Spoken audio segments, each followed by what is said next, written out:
وقتی زن تصمیم میگیره به خونه دوست صمیمیش سر بزنه و اونو سورپرایزش کنه، در کمال ناباوری در رو شوهرش براش باز میکنه. سالها خیانت زیر سقف خونش به دست نزدیکترین کسانش. به کانال سایه های خیانت خوش اومدید. اینجا جاییه که داستانهای واقعی و الهام بخش خیانت رو با هم بررسی میکنیم. اگر از محتوامون خوشتون اومد، حتما دکمه سابسکرایب رو بزنید تا هیچ کدوم از ویدیوها رو از دست ندید. همچنین خیلی دوست دارم بدونم شما از کدوم شهر و کشور هستید. لطفاً تو کامنت ها برام بنویسید. بریم با هم این داستان زیبا رو مرور کنیم و از تجربیاتش پند بگیریم. سیما هستم. ما 2 خواهر بودیم. من دختر کوچیکتر بودم و پدر و مادرم خواهرم سهیلا رو خیلی نازنازی بار آورده بودند. بعد از به دنیا اومدنم خواهرم بهم خیلی حسادت میکرد و فکر میکرد از محبت پدر و مادرم بهش کم میشه، در صورتی که اشتباه میکرد. من این حس رو نداشتم که والدینم بین من و خواهرم فرقی بذارند. این افکار رو سهیلا داشت. خلاصه تو هر کدوم از کارهای من سهیلا دخالت میکرد و کوچکترین کار اشتباهم رو به مادرم گزارش میداد. من همیشه دلم میخواست مثل 2 خواهر باهاش دوست باشم و حرفهای دلم رو بهش بزنم، اما با کارهایی که میکرد هر بار منصرف میشدم. طوری شده بود که از ترس خواهرم حتی یه رژ نمیتونستم مخفیانه بزنم و آرایش کنم. سریع سهیلا به پدرم میگفت و چون پدرم مخالف سرسخت آرایش کردم بود و دعوام میکرد، این کارم انجام نمیدادم. همیشه نگاهاش مرموزانه بود و زیر چشمی تمام رفت و آمدهام رو کنترل میکرد. بی خودی یه کاری میکرد که مادرم بهم حرف بزنه. دیگه از دست کاراش خسته شده بودم. هر بار که برای سهیلا خواستگاری میومد، وقتی که از نزدیک میدیدنش، نظرشون با دیدن حرکات و رفتاراش عوض میشد. در صورتی که وقتی برای من خواستگاری میومد، همه دوستم داشتند. ولی خواهرم از بس تو گوش مادرم میخوند که مادرم به خواستگاران میگفت اول باید دختر بزرگم ازدواج کنه، بعد دختر کوچیکه. اون بنده های خدا هم میگفتند که تا موقع ازدواج خواهر بزرگ صبر میکنند. همینجوری سالها میگذشت و خواهرم هم سنش بالاتر میرفت. منم داشتم زمان ازدواجم رو از دست میدادم تا اینکه آخرین خواستگارم هم برام اومد و وقتی که پدرم داشت خواستگارم رو رد میکرد بهش گفتم پدر، من دلم میخواد به خواستگارم جواب مثبت بدم. دلم نمیخواد سنم اونقدر بالا بره که دیگه کسی به خواستگاریم نیاد. من 28 ساله بودم و خواهرم 32 ساله. اسم خواستگارم محمود بود. پدرم یه مقدار تو فکر فرو رفت و بدون اینکه نظر خواهر و مادرم رو بپرسه، با شرایط خوبی که پدر محمود و خودش داشتند، با رضایت خودم بهشون جواب مثبت داد. از این کار من و پدرم خواهرم خیلی عصبانی شد و هر کاری از دستش برمی اومد انجام داد تا بله برون من و محمود رو به هم بریزه. اما ما تصمیم خودمون رو گرفته بودیم و محمود هم ازم خیلی خوشش می اومد. من به محمود علاقه‌مند شده بودم. وضع مالی خوبی داشتند و کنار پدرش تو فرش فروشیشون کار میکرد. محمود تک فرزند بود و تمام اون دارایی ها بعدها فقط به اون میرسید. محمود از نظر من یه پسر جذاب و فوق‌العاده بود. طوری که وقتی کنارش تو خیابونها راه میرفتم، نگاه دخترها بهش بود و میدیدم با چه حالتی نگاش میکنند. اول به خودم میبالیدم که محمود مال من شده و اومده خواستگاریم. من یه دوست خیلی صمیمی داشتم که از خواهرم بهم نزدیکتر بود. حرف هایی که با خواهر خودم نمیتونستم بزنم با اون میزدم. خواهرم هیچ وقت ارتباط نزدیکی با من نداشت و واسه همین نرجس شده بود تنها خواهر من. سهیلا وقتی میدید من با نرجس اونقدر صمیمی شدم به همینم حسادت میکرد. خلاصه خانواده مراسم عقد و عروسیمون رو گرفتن و راهی خونه عشقمون شدیم. همه چی عالی بود. خانواده همسرم خیلی مهربون بودند و منو مثل دخترشون میدونستند. منم مثل پدر و مادرم دوستشون داشتم و خواهرش هم اونقدر با هم صمیمی شده بود که گاهی با خواهر خودم اشتباه میگرفتمش. خلاصه حسرت این که خواهرم با هم صمیمی بشه روی دلم مونده بود. بعد از ازدواجم چند سالی گذشت. من در کنار محمود خودم و خوشبخت‌ترین زن دنیا می دیدم تا اینکه یه روز پسرخاله محمود واسه کار به شهرمون اومد. من تا اون روز پسرخاله محمود رو ندیده بودم. پسر خیلی سنگینی بود. تو روستا زندگی می کردند. رحمان درس خونده بود و محمود وقتی دیده بود کاری پیدا نکرده بهش پیشنهاد داد که به شهر بیاد و تو شرکت یکی از دوستاش مشغول به کار بشه. رحمان اول میخواست بره خونه خالش، اما خانواده محمود مسافرت بودند. واسه همین محمود به خونه ما دعوتش کرد. وقتی که رسید خونمون فضا رو جوری براش فراهم کردیم که معذب نباشه. یه روز که دست جمعی نشسته بودیم دیدم زنگمون رو میزنند.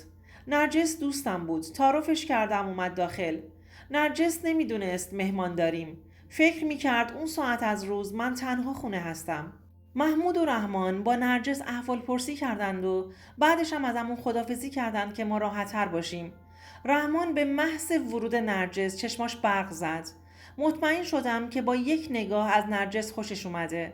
بعد از رفتنشون کلی با نرجس مسخره بازی در آوردیم که پسره تا تو رو دید دست و پاشو گم کرد. نرجس هم میخندید. نرجس دختر با کلاسی بود و به سر و وضعش خیلی میرسید.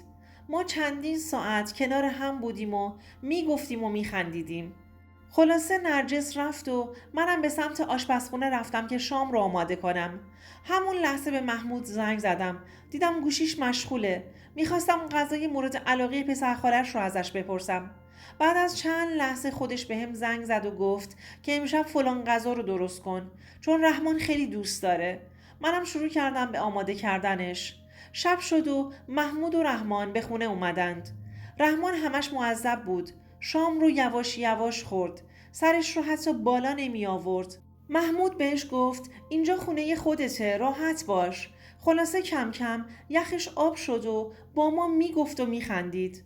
بعد از صرف شام به اتاق رفت که استراحت کنه. به محمود گفتم دیدی رحمان چجوری به نرجس نگاه می کرد؟ محمود خیلی سرد گفت آره دیدم، ولی به ما ربطی نداره. اگه بخواد خودش به نرجس میگه، ما دخالت نکنیم بهتره. درست داشت میگفت. منم دیگه پشت بند حرفش چیزی نگفتم. چند روزی گذشت و رحمان رفت سر کار. تصمیم گرفت برای خودش خونه مجزا بگیره. با محمود کلی گشتند تا اینکه یه خونه نقلی واسه اجاره نزدیک خونه ما پیدا کردند. رحمان پسر خیلی مهربونی بود و هر چیزی که برای خودش می‌خرید به پاس تشکر از زحماتم واسه ما هم می‌خرید. تا اینکه یه روز خاله محمود به من زنگ زد و در مورد نرجس ازم پرسید که چه جور دختری هستش. منم همه جزئیات رو بهش گفتم که نرجس دختر فوق‌العاده‌ای و داره با پدر مریضش زندگی میکنه. ولی به خالش گفتم اصلا فکر نکنید که دوستم هستش. میتونید مثل همه دخترای دیگه ازش تحقیق کنید و در نهایت تصمیمتون رو بگیرید. خالش تشکر کرد و گوشی رو قطع کرد. بعد از چند وقت نرجس به هم زنگ زد و موضوع خواستگاری خودش رو گفت.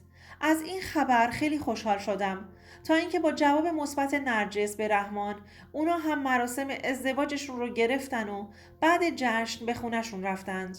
محمود همیشه تو فکر بود. هر وقت ازش سوال میپرسیدم که چرا تو فکری، جوابی نمیگرفتم. زیاد طولی نکشید که باردار شدم. میدونستم محمود بچه خیلی دوست داره و خانوادش هم همینطور. تو دوران بارداری مادر شوهرم مدام خونمون بود و بهم سر میزد. ماه‌های آخر بارداریم مادرم منو برد خونشون تا ازم مراقبت کنه. گاهی اوقات محمود می اومد خونمون، اما بیشتر تو خونه میموند و میگفت اونجا راحت ترم. منم چیزی نمیگفتم. خلاصه پسرم به دنیا اومد و با اومدن سامیار دنیام زیباتر شد. همه فکرم شده بود پسرم. محمود هم از اینکه پسردار شده بود خیلی خوشحال بود. بعد از اینکه پسرم یه ماه شد به خونمون برگشتم، چون دیگه میتونستم تنهایی از بچه مراقبت کنم. نرجس تند می اومد خونمون و حتی گاهی هم تا دیر وقت میموند. من مونده بودم که محمود چرا انقدر با نرجس صمیمی شده و حتی با شوخی هایی که با نرجس میکرد براش مهم نبود که رحمان ناراحت بشه یا نه. روزها پشت سر هم می‌گذشتند تا اینکه یه روز نرجس با گریه و زاری زنگ زد به ما که رحمان خودکشی کرده. کل فامیل ریخته بودند خونه نرجسینا. نرجس گریه می‌کرد و میگفت وقتی اومدم دیدم کف کرده و مرده. هر چقدر پلیس ها سعی کردند دلیل مرگش رو بدونند، کسی چیزی متوجه نشد. مادر رحمان اونقدر گریه میکرد و جیغ میکشید که واقعا اون لحظه خیلی دردناک بود. بعد از مراسم خاک سپاری نرجس دیگه از خونه بیرون نیومد و خودشو تو خونه حبس کرده بود.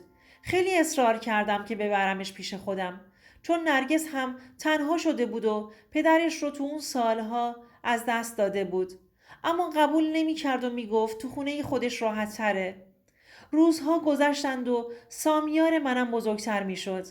یه روز بدون اینکه بخوام با نرجس هماهنگ کنم، تصمیم گرفتم به همراه پسرم برم خونشون تا با هم بیرون بریم و دور بزنیم.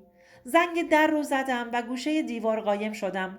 خواستم سورپرایزش کنم که به یک باره از دیدن کسی که در رو باز کرد شوکه شدم. قلبم از حرکت وایستاده بود. محمود بود که در خونه نرجس رو برام باز کرد. با دیدنم تعجب کرد.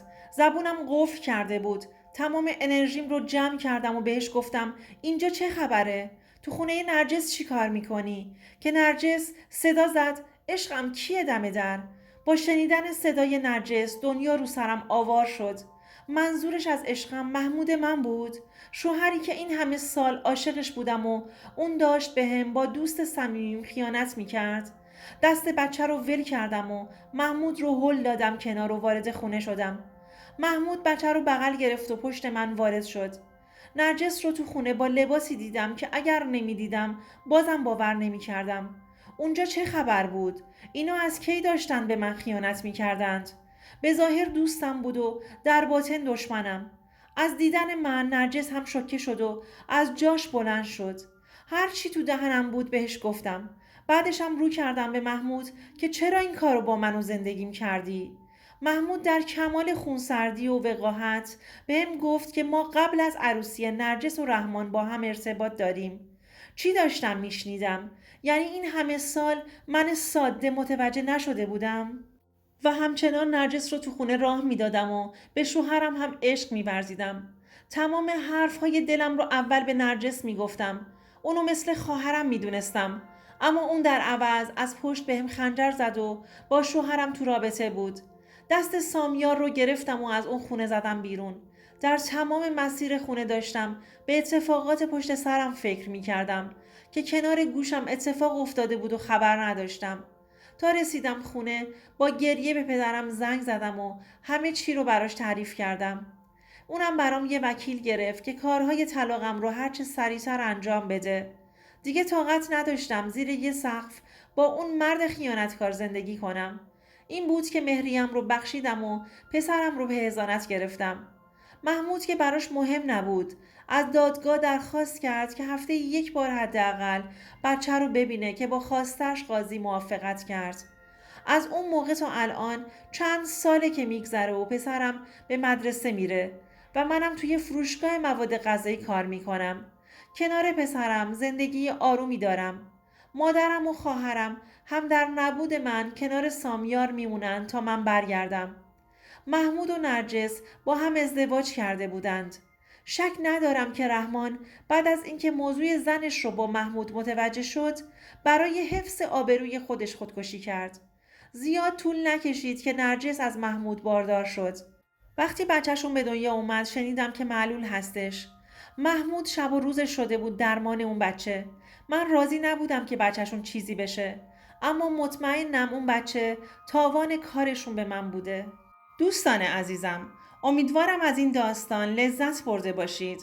اگر نظرات یا تجربیات خودتون رو دارید، حتما در بخش کامنت ها با ما به اشتراک بگذارید و یادتون نره که کانال ما رو سابسکرایب کنید تا به محتوای بیشتری دسترسی داشته باشید. تا ویدئوی بعدی مراقب خودتون باشید.